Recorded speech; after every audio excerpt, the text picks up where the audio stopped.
Hello everyone, आज का topic है अगर ब्लड शुगर 300 से ज़्यादा हो जाती है तो वो कितना डेंजरस होता है बॉडी के लिए। अक्सर लोगों को मैंने देखा है कि ब्लड शुगर उनकी 300, 400, 500 जा रही है, बट वो कोई भी गौर नहीं करते हैं उस सिम्टम्स पे और कोई भी वो कोई प्रिकॉशन नहीं लेते हैं कि उसको कैसे टैकल करें। वो उसको नज़रअंदाज कर देते हैं, ठीक है 300 है, कोई दिक्कत नहीं हो रही है मुझे, बट बॉडी इंटरनली बहुत डैमेज होती है उससे। तो आज हम जानेंगे कि 300 प्लस अगर शुगर जा रही है तो बॉडी में क्या क्या सिम्टम्स होते हैं और क्या क्या बॉडी को डैमेज होता है। चलिए स्टार्ट करते हैं। सबसे पहले देखेंगे normal blood sugar levels fasting में कितने होते हैं। तो नॉर्मल लेवल्स जो होते हैं फास्टिंग में वो 70 to 100 mg पर डेसीलीटर होते हैं। प्री डायबिटिक अगर पेशेंट है तो उसमें 100 to 125 mg पर डेसीलीटर उसमें होगा।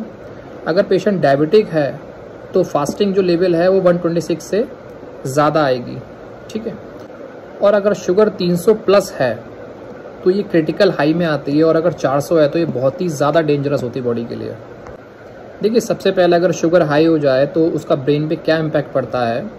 शुगर जो होती है वो हमारे ब्रेन सेल से क्या करती है, वाटर को खींच लेती है, जिसके कारण बहुत सारे सिम्टम्स दिखाई देते हैं, जैसे कन्फ्यूज़न हो गया है, डिजीनेस हो गई यानी चक्कर आना जैसा महसूस होता है, हेडेक होता है, सर में दर्द होता है, सही से दिखाई नहीं देना होता है अगर शुगर आपकी बहुत ज़्यादा बढ़ गई है, और सीवियर केसेस में क्या होता है पेशेंट कोमा में भी जा सकता है। देखिए, दूसरा कारण डिहाइड्रेशन होता है। डिहाइड्रेशन डायबिटिक पेशेंटों में इसलिए होता है क्योंकि जब शुगर बहुत ज़्यादा बढ़ जाती है तो हमारी किडनी का काम ये होता है कि वो शुगर को यूरिन के रास्ते से, पेशाब के रास्ते से बाहर निकालने की कोशिश करता है, जिसके कारण शुगर के संग वाटर भी बहुत ज़्यादा एक्सक्रीट होता है तो बॉडी में, जिस कारण डिहाइड्रेशन होता है। और साथ साथ जो है आपका इलेक्ट्रोलाइट्स भी बहुत ज़्यादा यूरिन के थ्रू बाहर निकल जाते हैं, जिसके कारण इलेक्ट्रोलाइट इम्बैलेंस भी होता है। देखिए, तीसरा कारण डायबिटिक कीटो एसिडोसिस का रिस्क बहुत ज़्यादा बढ़ जाता है। क्यों बढ़ जाता है?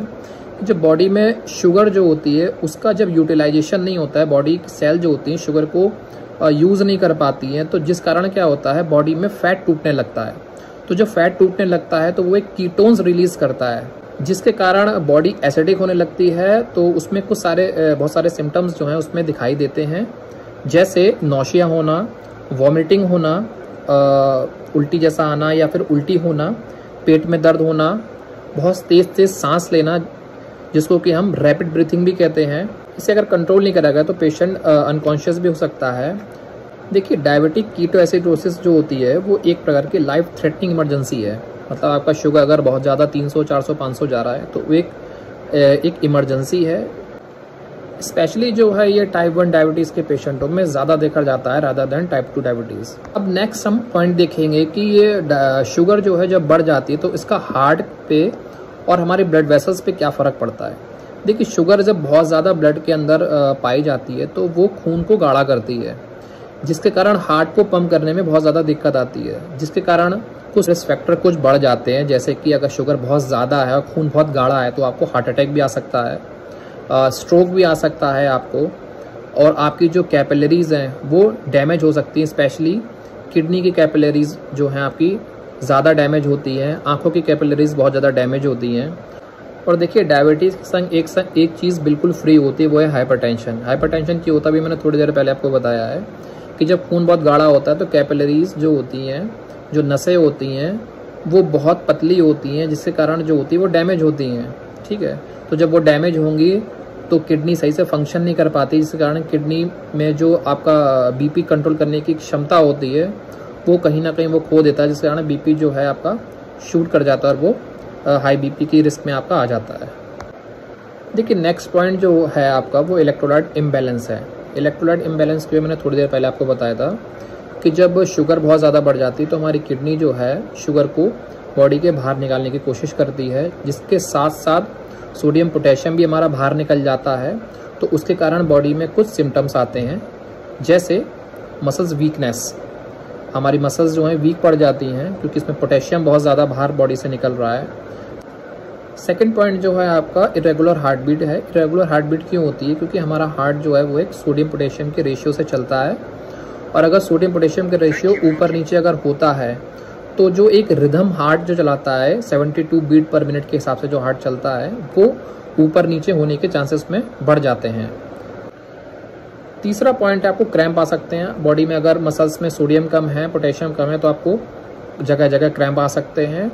और अगर बहुत ज़्यादा पोटेशियम कम है या बहुत ज़्यादा पोटेशियम बहुत ज़्यादा है तो आपको कार्डियक अरेस्ट भी पड़ सकता है। देखिए नेक्स्ट पॉइंट है इम्यून सप्रेशन। हमारी इम्यूनिटी को क्या है, शुगर बहुत ज़्यादा डाउन करता है। ज़्यादा शुगर से क्या होता है, वाइट ब्लड सेल्स जो होती हैं, जो इन्फेक्शन को कहीं ना कहीं मारती हैं, ठीक है, रोकती हैं, उन पे इम्पैक्ट पड़ता है, जिसके कारण डायबिटिक के पेशेंट में इन्फेक्शन की टेंडेंसी बहुत ज़्यादा होती है। जैसे कि स्किन इन्फेक्शन को बहुत ज़्यादा हो सकते हैं, यूरिनरी ट्रैक इन्फेक्शन बहुत ज़्यादा हो सकते हैं, यूटीआईज को कहते हैं कि उनको पेशाब के रास्ते बहुत ज़्यादा इन्फेक्शन हो सकते हैं, लंग इन्फेक्शन हो सकता है, और पुअर वुड हीलिंग यानी जो उनके घाव होते हैं, कहीं ना कहीं चोट लग जाती है, उसको भरने में बहुत ज़्यादा समय लगता है। तो ये सारे सिम्टम्स जो हैं डायबिटिक के पेशेंट में दिखाई देते हैं। देखिए लास्ट पॉइंट देखेंगे, सिम्टम्स जो हैं वो क्या क्या होंगे। अब एक बार मैं फिर से आपको रिवाइज करके बता दे रहा हूँ कि सिम्टम्स जो हैं और उसके रीज़न क्या क्या हो सकते हैं। चलिए देखते हैं। सबसे पहला सिम्टम्स है एक्सट्रीम थर्स्ट, यानी बहुत प्यास लगेगी पेशेंट को। डायबिटिक के पेशेंट को बहुत ज़्यादा प्यास लगती है। क्यों प्यास लगती है? क्योंकि वो बार बार यूरिनेशन जाता है, जिसके कारण बॉडी डिहाइड्रेट होती है और वो कहीं ना कहीं ब्रेन को सिग्नल देती है कि बॉडी प्यासी है। सेकेंड पॉइंट है फ्रिक्वेंट यूरिनेशन, बार बार पेशाब जाना। जब बॉडी में शुगर बहुत ज़्यादा हो जाती है तो बॉडी उसको बाहर निकालने की कोशिश करती है, ठीक है, तो इसलिए डायबिटिक के पेशेंट जो है वो बार बार पेशाब जाते हैं। तीसरा पॉइंट है फटीग, यानी थकावट। हमारी बॉडी के जो सेल्स होते हैं वो जब शुगर को यूटिलाइज नहीं कर पाते हैं, सही से उसका मेटाबोलाइज नहीं कर पाते हैं उसको, तो बॉडी में एनर्जी वो बना नहीं पाते हैं, जिसके कारण बॉडी जो है थकावट सी बॉडी को फील होती है और वो एनर्जेटिक नहीं रहती है। फोर्थ पॉइंट है आपका ब्लर विजन। ब्लर विजन इसलिए होता है क्योंकि जो फ्लूइड होता है वो आइज में शिफ्ट हो जाता है, जिसके कारण क्या होता है, आपको कभी कभी ब्लर विजन हो सकता है। फिफ्थ पॉइंट है आपका नोशिया एंड वॉमिटिंग। अगर आपको नोशिया या वॉमिटिंग जैसे सिम्टम्स अगर आ रहे हैं तो कहीं ना कहीं बॉडी जो है कीटो एसिडोसिस में जा चुकी है, ठीक है। सिक्स पॉइंट है आपका रैपिड ब्रीथिंग। अगर आप जल्दी जल्दी ब्रीदिंग ले रहे हैं तो बॉडी आपकी एसिडिक बहुत ज़्यादा है, जिसको कि हम एसिडोसिस कहते हैं। नेक्स्ट पॉइंट है आपका कन्फ्यूज़न एंड ड्राउजीनेस। आपको हो सकता है, वो इसलिए हो सकता है कि कहीं ना कहीं आपका ब्रेन इसमें अफेक्ट हो रहा है, तो ब्रेन जब प्रॉपर वर्क नहीं कर पा रहा है तो वो कहीं ना कहीं ड्राउजीनेस देगा या फिर कन्फ्यूज़न क्रिएट करेगा। एंड लास्ट पॉइंट है आपका fruity smelly breath. Fruity smelly breath इसमें अगर आ रही है, आपके मुंह से स्मेल ऐसी आ रही है फ्रूटी जैसी, जो टिपिकली फ्रूट जैसी होती है, तो ये इसका रीज़न ये होता है कि आपके ब्लड में कहीं ना कहीं कीटोन प्रेजेंट है आपका। तो इसकी जांच के लिए आप यूरिन में कीटोन देख सकते हैं।